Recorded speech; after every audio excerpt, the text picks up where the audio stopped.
Congratulations on the win. How do you feel? I feel good. It's a lot better sitting here talking to you fine people on a win than a loss, so that's good.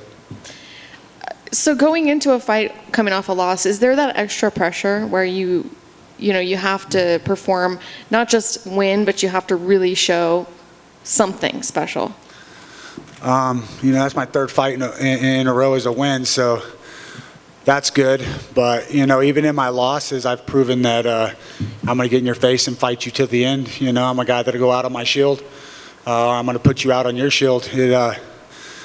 Wins are wins. I'd rather not win by UD, but that extra check is always nice. Was there anything that surprised you about your opponent?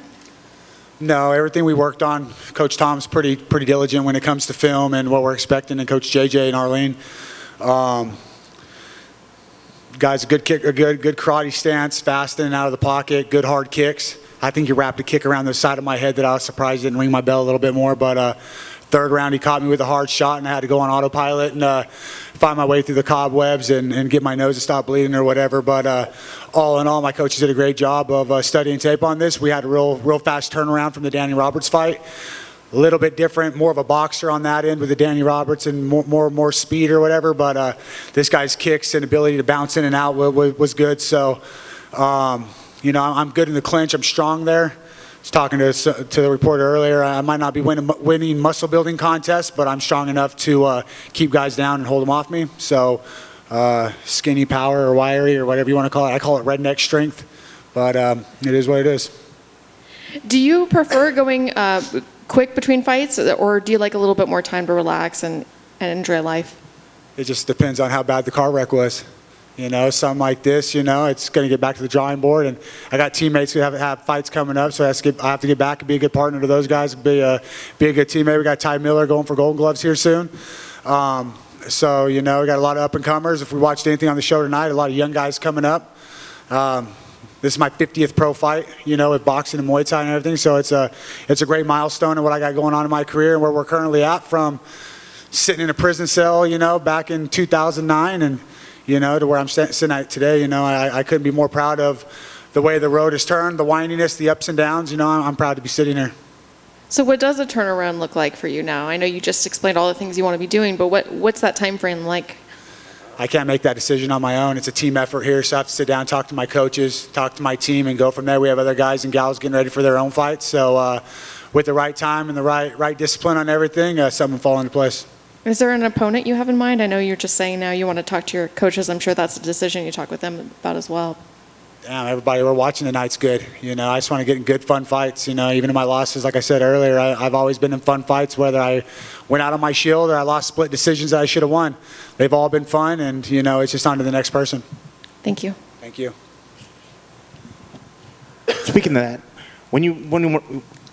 now that you mentioned, this is 3 in a row, you're building some momentum. I would see some fighters say, oh, I don't want to risk. I don't want to just jump back in there. Let me think about it. But for you, it seems like you want to stay active. You want to fight. I mean, does the thought of win streaks, is that coming in there into play, when you try to scope out what the future is, or is it just a matter of just staying active, trying to get some wins, try to keep providing for the family, and try to keep challenging yourself? Yeah, this stuff pays the bills. I'm going to challenge myself by those damn weight cuts we have to do. If my body can't hold up and it's telling me, hey, it's time to shut things down, I'll listen to my body. I'm the new varsity head coach of the Moriarty Wrestling program, so I got all my ducks in a row going to the next avenue. But right now, fighting is what I do. It's the way I pay my bills. As long as my body allows it, I'll keep getting into fist fights. And like I said, I'm a realist on those things. I'm not going to push it past longer than my body's going to allow me to do it. But right now, I got into a fun fight tonight. I made the weight easily, and it's my 50th fight, so we'll just keep pushing forward. Yeah, and speaking with that, I think that's an incredible milestone. I think a lot of people can look at it and just be like, how the heck does he keep doing it, So if somebody asks you, what is the key to how you've been able to maintain yourself and have this longevity in the sport, what sort of things would you say played into the factor of how you're able to keep doing it? Nutrition and hydration. The sports science has shot through the roof in the last 20 years, so how to maintain the body in tune, and massages and cryotherapy and ice baths and all the 9 yards. You want to make sure you take care of your machine, just like tuning your car, change the oil and antifreeze in your car. You do that to your body too. You take care of yourself. I can chalk it down to my mother, too. She's crazier and meaner than hell, so a lot of head movement for me when I was younger. Just kidding, Mom, I love you. But, I was brought up as a fighter and a competitor. I walked into Tom and Arlene's Vaughn's gym when I was a young 17-year-old kid, and I was scrappy, and I knew I had it then. I just had to stop kicking down my own sandcastle to get to where I am today. I think there was points in the fight, the commentaries even sort of saying that it seemed like they thought Dalby was tiring out, but then you would see these flurries where he would just sort of rush forward. Did you ever feel his power sort of waning or his energy waning in there? Yeah, he had that real good balance of a back and forth with his footwork, and I knew he could explode forward and backwards real nice, and it was just a matter of catching him in those little bursts or little explosions. But if you're in that cage, you're an athlete and you're in shape. And I've had those fights where I'm dominating and beating the guys up, and I've ran in stupid trying to get a finish and got caught with something. So tonight it was paying attention to that and not getting overzealous. I was trying to start getting into some brawls or whatever, going shot for shot, and I could hear my coach yelling, "Nope, back to the drawing board, back to the game plan." And I'm proud of sitting here today, not just getting wins, but sitting here today being able to listen and be sitting here knowing I stuck to the game plan. Awesome. And last thing for me, I think looking at your schedule, it sounds like it's kind of crazy. And even now that you picked up being a varsity coach as well, sounds like a crazy schedule. How do you find the time to kind of be able to balance it all, helping your teammates, train for them, training for your own fights? And now you're a varsity coach, and then you also have a family as well.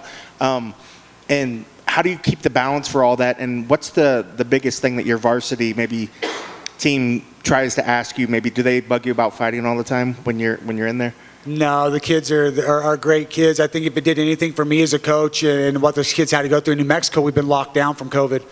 We're barely going to reopen July 1st. So watching the kids have to wrestle in mass and their graduation and everything's right on top of each other, plus their season, their determination and their grit and their hard work, man, just motivated me for my own weight cuts and stuff. And a boring schedule, idle hands of the devil's playground, I could say that for a fact. So knowing that I got my kids to take care of, I got people looking up to me, bills I got to pay, it makes life easy and it makes life worth living. So I love the challenges. I love the adversity that comes from it. Even the tough, hard-nosed parents that you got to argue with and bicker with, I love everything that comes with it. So to my people back at home and to the kids back in a small town, we don't have to be stuck anywhere. We can choose to be where we want to be and get after it, work hard, and keep doing what you're doing. It was a great performance. Congrats on the win. Thank you. Good. Awesome. Thank you, guys and gals.